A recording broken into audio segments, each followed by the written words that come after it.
হরে কৃষ্ণ বন্ধুগণ, যে একাদশী ব্রত স্বয়ং রামচন্দ্র সীতা উদ্ধারের জন্য করেছিলেন, যে একাদশী ব্রত সমস্ত দেবদেবীরা পালন করেন, যে একাদশী ব্রত পালনের কথা স্বয়ং ভগবান শ্রীচৈতন্য মহাপ্রভু তার মাকে উপদেশ করেছিলেন, মা একাদশীর দিনে তুমি অন্ন না পাইবা। যে একাদশীর সমান তুল্য পরম পুণ্যদায়িনী ব্রত এই ত্রিভুবনে আর হয় না, সেই একাদশী ব্রত সম্পর্কে আজকের ভিডিও।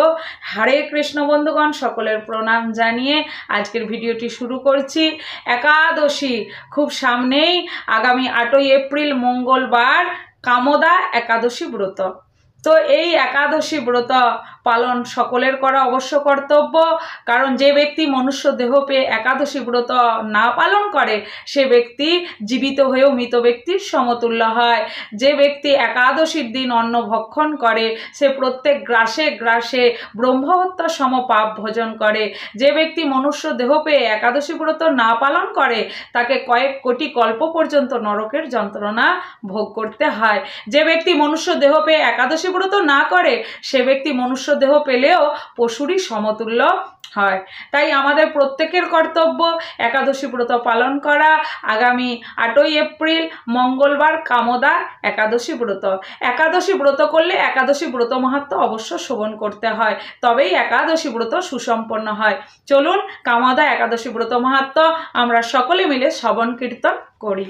চৈত্র মাসের শুক্লপক্ষের কামদা একাদশী ব্রত মাহাত্ম্য বরাহ পুরাণে বর্ণিত আছে। মহারাজ যুধিষ্ঠির বললেন, হে বাসুদেব, আপনি কৃপাপূর্বক আমাকে চৈত্র মাসের শুক্লপক্ষের একাদশীর মহিমা কীর্তন করে শোনান। শ্রীকৃষ্ণ বললেন, হে মহারাজ, একাদশী ব্রত সম্পর্কে এক বিচিত্র কাহিনী তোমার কাছে বর্ণন করছি, আপনি এক মনে তা শ্রবণ করুন। পূর্বে মহর্ষি বশিষ্ঠ দিলীপের কৌতূহল নিবারণের উদ্দেশ্যে এই ব্রত মহিমা কীর্তন করেছিলেন। ঋষি বশিষ্ঠ বললেন, হে মহারাজ, চৈত্র মাসের শুক্লপক্ষের একাদশীর নাম কামদা।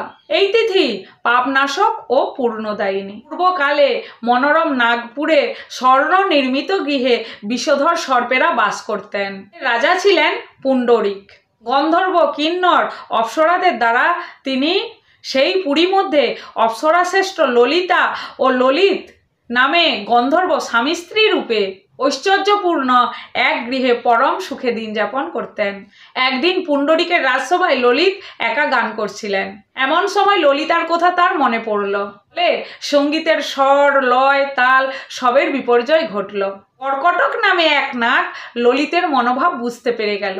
গানের ছন্দভঙ্গের ব্যাপারটি সে পুণ্ডরিক রাজার কাছে জানালো।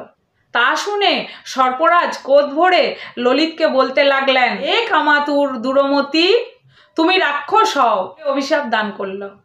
সঙ্গে সঙ্গে সেই ললিত ভয়ঙ্কর রাক্ষস মূর্তি ধারণ করল। তার হাত 10 যোজন বিস্তৃত, মুখ পর্বত গুহা তুল্য, চোখ দুটি প্রজ্বলিত আগুনের মতো, 8 যোজন বিস্তৃত প্রকাণ্ড এক শরীর সে লাভ করল। ললিতের এই রকম ভয়ঙ্কর রাক্ষস মূর্তি দেখে ললিতা চিন্তায় ভেঙে পড়লেন। ললিতা কিন্তু তার সঙ্গ ত্যাগ করলেন না। ললিত নির্দয়ভাবে মানুষ ভক্ষণ করতে লাগলেন। পাপের ফলে তার মনে বিন্দু মাত্র শান্তি ছিল না। তীর এই দুরবস্থা দেখে ললিতা অত্যন্ত রোদন করতে করতে গভীর বনের মধ্যে প্রবেশ করল। একদিন ললিতা বিন্ধ্য পর্বতে উপস্থিত হলো। এখানে ঋষি সিংহ মুনির আশ্রম দেখে মুনির আশ্রমে ললিতা হাজির হলো। তার চরণে প্রণাম করে সেখানে দাঁড়িয়ে রইল। মুনিবর জিজ্ঞাসা করলেন, হে সুন্দরী, তুমি কে, কার কন্যা, কি কারণেই বা এই গভীর বনে তুমি এসেছ, সত্য করে বলো। তদুত্তরে ললিতা বলল, হে প্রভু, বীরধন্যা গন্ধর্বের কন্যা, আমার নাম ললিতা। অতির পিশাচত্ব দূর হয় এর কোনো উপায় জানার জন্যই আমি গভীর বনে এসেছি। তখন ঋষি বললেন, চৈত্র মাসের কামদা নামে যে একাদশী ব্রতটি আছে, তুমি সেই ব্রত যথাবিধি পালন করো। এই ব্রতের পূর্ণ ফল তোমার পতিকে তুমি অর্পণ করো, তাহলে তার সমস্ত পাপ বিনষ্ট হয়ে যাবে। বশিষ্ঠ ঋষি বললেন, হে মহারাজ দিলীপ, মুনির কথা শুনে ললিতা আনন্দ সহকারে যথাবিধি কামদা একাদশী ব্রত পালন করলেন। তারপর ব্রাহ্মণ ও বাসুদেবের সামনে আমি যে কামদা একাদশী ব্রত পালন করেছি সে ব্রতের সমস্ত পূর্ণ ফল আমি আমার পতির উদ্দেশ্যে অর্পণ করলাম। পূর্ণের প্রভাবে তার পিশাচত্ব দূর হয়ে যাক। উচ্চারণের সঙ্গে সঙ্গেই ললিত পিশাচত্ব থেকে মুক্তি পেয়ে এক দিব্য সুন্দর শরীর লাভ করল। পুনরায় গন্ধর্ব দেহ লাভ করে সে ললিতার সাথে মিলিত হলো। তারা বিমানে করে গন্ধর্ব লোকে গমন করলেন। মহারাজ দিলীপ, এই ব্রত পালন করা সকলের অবশ্য কর্তব্য। এই ব্রত ব্রহ্ম হত্যা, পাপ বিনাশক এবং পিশাচত্ব মোচনকারী। এই ব্রত কথা পাঠ ও শ্রবণে বাজপেয় যজ্ঞের ফল অতি সহজেই লাভ হয়ে যায়। হরে কৃষ্ণ বন্ধুগণ, এতক্ষণ আপনারা একাদশী কামদা একাদশী ব্রত মাহাত্ম্য শ্রবণ করলেন। আমরা সবাই জানি একাদশী ব্রত করলে ঠিক সময় পালন করে নিতে হয়। পরের দিন একটা পালন সময় দেওয়া থাকে, যদি ঠিক সময়ের মধ্যে পালন না করি একাদশী ব্রত সুসম্পন্ন হয় না।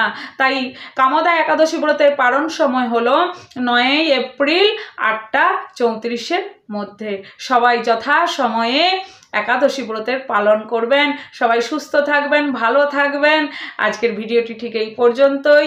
আপনাদের চরণে প্রণাম জানিয়ে আপনাদের কাছ থেকে বিদায় নিয়ে আজকের ভিডিওটি শেষ করলাম।